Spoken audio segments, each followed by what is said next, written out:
টানা বৃষ্টির পর শুক্রবার আকাশ পরিষ্কার, তবে থেমে থেমে মাস জুড়েই বৃষ্টি হবে বলে জানিয়েছে আবহাওয়া অধিদপ্তর।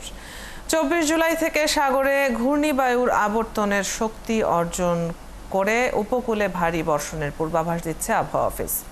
সেই সাথে সারা দেশে থেমে থেমে বৃষ্টি হবে, বজ্রপাতের পূর্বাভাস দিচ্ছে আবহাওয়া অফিস। এই অবস্থা চলবে অন্তত 3 থেকে 4 দিন। সেই সময়ে উপকূল ছাড়াও দেশের বিভিন্ন অঞ্চলে কোথাও কোথাও মাঝারি থেকে ভারী বর্ষণের সম্ভাবনা রয়েছে। বৃষ্টি হলেও আর্দ্রতা বেশি থাকায় গরম বেশি অনুভূত হবে বলছে আবহাওয়া অফিস।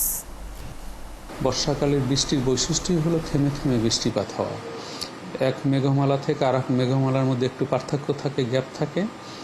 একটি মেঘ অথবা মেঘমালা যখন পাস হয়ে যায়, তার মধ্যে যে বিরতি থাকে, তখন সে কিছুটা আবার সূর্যের দেখা মেলে।